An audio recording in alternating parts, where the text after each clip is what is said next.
morning. Morning, Governor. Morning, everyone. Earlier this morning, we announced several actions to combat COVID-19 in the Commonwealth. The Massachusetts National Guard will once again answer the call to assist residents. Hospitals across Massachusetts are experiencing an unprecedented demand, and there remains a critical staffing shortage in many jobs and many roles to meet the needs of our patients. We're committed to ensuring our healthcare system meets the acute care needs of our residents. To support hospitals that are experiencing staffing shortages, the Governor is activating up to 500 members of the Massachusetts National Guard to ensure sufficient non-medical personnel are available to deliver support to patients. This will allow hospitals to free up clinical staff to provide higher levels of care to those who need it. Beginning with training this week, 300 of these Guard members will support 55 acute care hospitals as well as 12 ambulance service providers to address the non-medical support needs of our hospitals and transport systems. They will be on site Monday.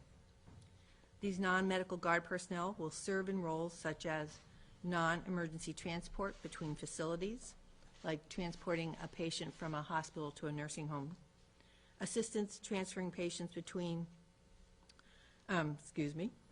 bringing the patient being discharged from a hospital to a nursing home, patient observers, providing continuous or frequent observation of a patient who is at risk to harm or themselves, security support to help maintain a safe workplace, in-hospital transport, bringing a patient via wheelchair or, if needed, a stretcher from their patient room to tests such as x-rays or a CT scan, or from the emergency department to their inpatient floor, and food service, delivering patient meals.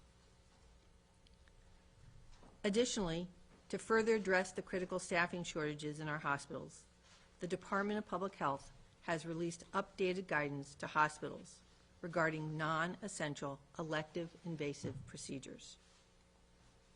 Effective 12:01 a.m. on December 27th, all hospitals are directed to postpone or cancel all non-essential elective procedures likely to result in an inpatient admission in order to maintain and increase inpatient capacity. I want to be clear, our hospitals remain ready to care for the urgent needs of the residents of the Commonwealth.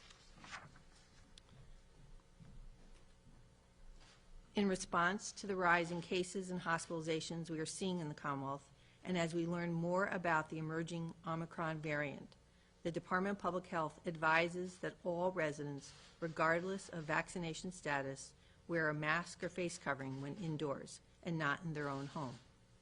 We particularly urge this recommendation if you have a weakened immune system or if you are at increased risk for severe disease because of your age or an underlying medical condition, or if someone in your household has a weakened immune system, is at increased risk for severe disease, or unvaccinated.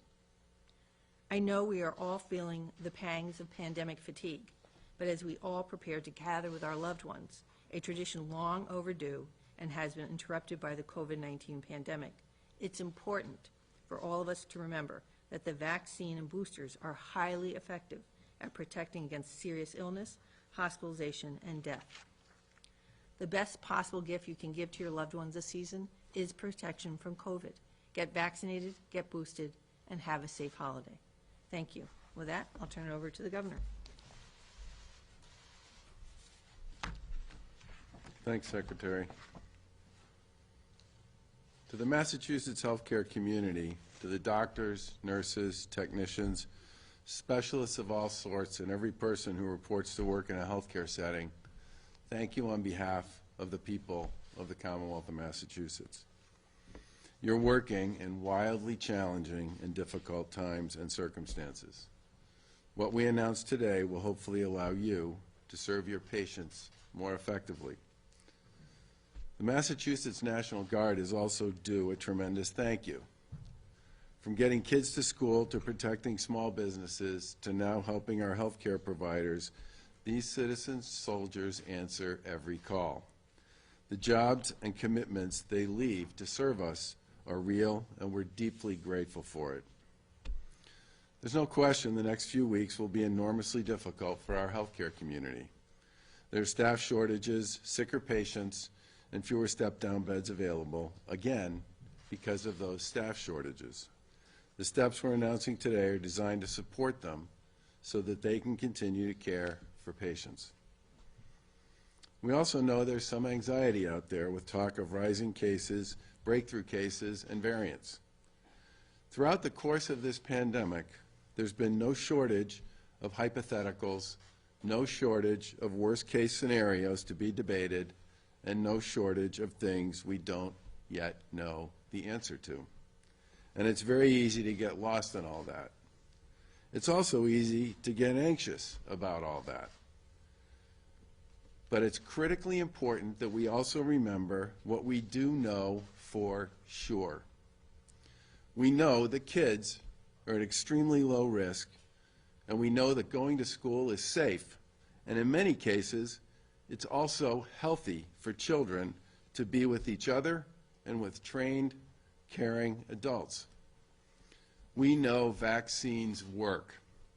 We know that out of the 5 million people in Massachusetts who are fully vaccinated, only 2% have gotten COVID.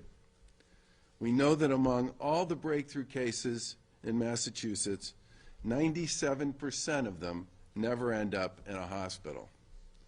And we know that of the 1.2 million people over the age of 12 and under the age of 30 who've got vaccinated, not one has died from COVID. We know that of the nearly 2.5 million people under the age of 60, less than 1% of these people, in fact, 0.1% of them have died from COVID.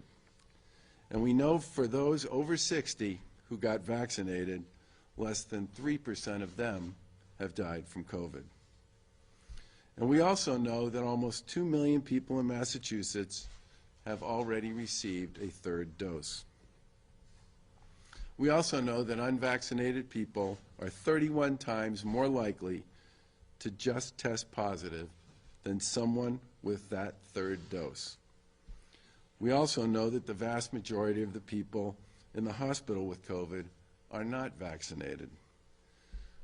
All that means, among other things, is that we know for sure that vaccines offer tremendous protection from illness, better than any other measure. We also know testing works. Rapid at-home tests taken before you get together with people outside your household can prevent transmission. They offer a little more peace of mind this holiday season, too. And the hundreds of testing sites around the state can do the same. We also know wearing a mask can help.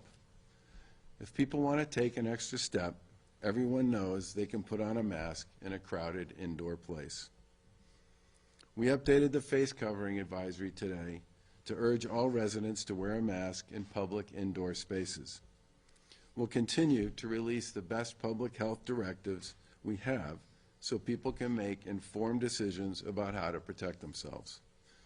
Obviously, our administration will continue to support cities and towns and businesses that adopt additional protocols. Vaccines and all the other resources we now have available and know for certain that they work are far more important than any hypothetical question that we may not yet know the answer to. For the foreseeable future, Massachusetts and most of the country will see large numbers of new cases. But a new case today does not mean the same thing a new case meant a year ago. The therapies and vaccines that offer near universal protection did not exist a year ago. Vaccinated people may test positive, but their chances of dying or getting seriously ill are so small they pale in comparison to so many riskier behaviors out there. We should not lose sight of this. Yes, cases may go up, but if you're vaccinated, your risk stays the same. That is extremely low. And if you're boosted, your risk of getting sick is even lower. The holiday season is here, and opportunities to share special moments with people we love are also here. The people of Massachusetts sacrificed those moments when hunkering down was truly our only defense. That's no longer the case, thanks to the protection afforded to all of us by vaccines. Getting vaccinated and getting a booster, if you're eligible, is the best thing you can do this holiday season for you and your family. Doing so will help you and your friends and family because it is the single best thing you can do to support yourself, your family, and our healthcare providers. We distributed over 2 million free rapid tests for people here in the Commonwealth in many of the communities hardest hit by COVID. Those tests are also available at retail, at your local pharmacy, at many other locations, and you can also purchase them online. Use them before you get together with friends and others. Let me say that again. You can buy a cheap do-it-yourself test at CVS, Walgreens, Walmart, or online, and use those tests before you get together with others in big groups. In addition to at-home tests, our testing sites in Massachusetts continue to be available and are very busy, delivering over 100,000 tests a day for the past several weeks. The testing tools, vaccinations, and many of the other tools we have make it possible for people to gather safely. We just need to use them and use them appropriately. It's no secret that all the time we spent away from family and away from friends and away from the classroom had a negative impact on some of us. But back then, it really was our only defense. The Commonwealth is home to strong and intelligent people, but no one is immune to the anxiety and the mental health struggles that have been brought on by all this isolation and loss of physical presence that has come with the pandemic. Please, if you're struggling, reach out to a friend or a family member or reach out to a healthcare provider. If you know someone who you think may be struggling, reach out to them.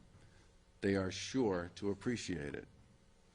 And please get your information about COVID from a trusted source like your doctor or a medical institution or the Department of Public Health or your local Board of Health. And to all of the people in Massachusetts who have done their jobs throughout the course of this pandemic, we need you to do another one, to be there for your friends and your family and to offer a helping hand through the course of this holiday season. People are anxious. That's normal given everything we've been through. But what we know about this virus, what we know about how to protect ourselves, and what we know about the character of the people in Massachusetts should give us all cause for pause and a sense of relief. Thanks to so many people, Massachusetts is one of the most highly vaccinated states in the country, and the evidence is overwhelming that these shots work. We've made tremendous progress by doing the things that Massachusetts knows well, following the data, looking out for one another, supporting one another, and being there for family and friends. That game plan is working, and we should stay with it. And with that, questions for me or the Secretary? Pointed out, Massachusetts is National Year of Vaccination. So, do you think that we would be back here, and where did we go wrong? Well, I don't think anybody went wrong. As I said, I think Massachusetts, more than most, has done almost all the things that make sense to protect themselves and their communities over the course of the pandemic. But as we've all noted, the virus has gone through a series of changes and variants over the course of the past 2 years, which has absolutely changed along the way the game plan that we and others have employed to support our communities and to keep our people safe. Governor, by putting out the advisory that say regardless of vaccination status, you can mask up, there's an indication that obviously more needs to be done. Why stop short than a mandate, even if there's a recognition that, you know, there needs to be an increase in masking, so people should, you know, more people should be masking? Well, we are saying that we think more people should be masking, but people in Massachusetts know at this point that masking is one of the tools they can pursue if they choose to do so to protect themselves. But let's not forget, 5 million people in Massachusetts are fully vaccinated, and the vaccines are by far the most effective tool we have in the toolbox to protect one another from COVID. Do you have the power to issue a mask mandate, or do you need to declare another state of emergency to be able to do it? I mean, is it in your power to order a mandate right now? I have no interest in putting a mandate on this issue, given all the tools that are available on a statewide basis on the people of Massachusetts. If locals wish to pursue alternative options, they can do so. We issued a mask mandate last fall because we had no other options available to us. At this point in time, we have vaccines, we have rapid tests, we have our testing sites, and people know a lot more about what works and what doesn't with respect to combating the virus. And if people wish to add an extra layer of protection by wearing a mask in indoor settings, we would urge them to do so, especially when we have cases rising across the Commonwealth. What about schools? Is there any possibility that they could shut down again? Will changes have to be made after students return after the break coming up? And what will the mask policy be for schools? Or I guess is there any? Well, DESE has a mask policy in place at this point in time, which they continue to discuss with their colleagues in local government and with leaders in the medical community. My view on this one's really simple. Kids need to be in school. School is safe. It's not only safe, it's healthy. There's an overwhelming amount of evidence out there at this point in time that keeping kids out of school, keeping them away from one another, keeping them away from trained and caring adults did terrible damage to kids all over the country. It's not going to happen in Massachusetts. Governor, are you able to give an updated number on the number of cases of Omicron in the state at this time? We follow, for the most part, the cases in total that we process every day. There are many people sequencing these cases. I think what the fair thing to say is Omicron is clearly going to become the most significant variant here in Massachusetts, if it's not already, soon. Do you plan on issuing Omicron-specific numbers? We've never issued Delta-specific numbers. I don't know why we would do that with Omicron. Only the first cases, yeah. Only the first cases? Okay. Governor, Do you see any need for field hospitals at all coming back? Do you want to talk about how the Guard's going to assist hospitals in this one? So what we're pursuing with our hospitals is by providing, think of it as like giving hospitals the tools to expand, to maintain and expand capacity within their own footprint. We've lost 500 acute care beds in Massachusetts because of staffing shortages. So by providing the non-medical side of the core, will hopefully allow them the capacity, the ability to open up additional beds. The challenge with field hospitals right now across the country is the staffing shortages. And the sites. And the sites. So I can already see the comments online. How do you respond to people who say the staffing shortages are due in part, of course, people leaving the workforce, but also because of vaccine mandates? How do you respond to people who say if there wasn't a vaccine mandate for hospitals or clinics, there wouldn't be the staffing shortage, we wouldn't need the National Guard? How do you respond to, again, those comments that could already imagine seeing? I would argue, I mean, based on the conversations you and I have had with the hospital community generally, I think they would say that the staffing shortages are something that started before anybody was putting mandates in place. And the two other things I would say, and these are really important, a staff member who gets sick can't work. A staff member who stays healthy can work. And more than anything, we need our colleagues and our friends and our neighbors who work in the healthcare community to be safe and healthy because of the work they do, not just with COVID people, but in general throughout the course of this particular time of year, which has always been, as far back as I can remember, a point in time when you see significant more traffic in our hospitals than you would see at other times of the year. Governor, to clarify the National Guard, 300 are training this week to be deployed Monday. Why, then when will the other 200, you say up to 500, when will the other 200? Part of that depends on what we hear from the hospitals, but you can speak to it if you want. So the today's order of up to 500 includes the immediate 300 for hospitals and ambulance companies. It also acknowledges the other about 80, 85 that are currently deployed for school testing and other testing support. Command center staff, so the Guard has to bring in staff, the administrative staff, to actually manage the deployment of the 300 plus, and then just literally like an extra amount to deploy as we need. So it's 380 to 85 that are already deployed or part of this order. The staff that the Guard needs to just administer the program of deploying 300 people across hospitals and managing them, plus the 12 ambulance companies, and then literally just having like an extra amount if we need to further deploy. Was that, like, 100? Yeah, right. So 300, 385 plus another probably 50 to just manage the whole logistics, and then, so that's probably another, all right, somebody else can do the math. So the training happens by both the Guard and the hospitals. So they'll have basic CPR training, basic EMS training, and then the hospitals will do their own internal training for the particular role that they have.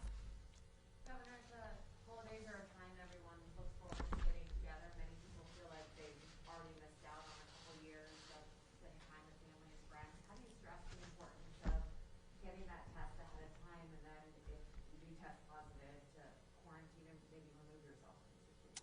So one of the main reasons we went outside the traditional procurement routes to make a deal with a single test provider and to bring 2 million tests here to Massachusetts, to many of our hardest hit communities, was because we wanted those rapid tests to be available in those communities to help people stay safe and to test themselves before and after they involve themselves in gatherings. And part of the reason we wrote a contract with a number of these testing organizations to make it possible for cities and towns to start buying off that contract and using some of their federal money to do so was to enhance and continue to replenish the testing supply that's available in communities around the Commonwealth, to go along with the 100 sites we have that currently do about 100,000 tests a day, and to go along with all the tests that people might be able to find at a retail level or to purchase online.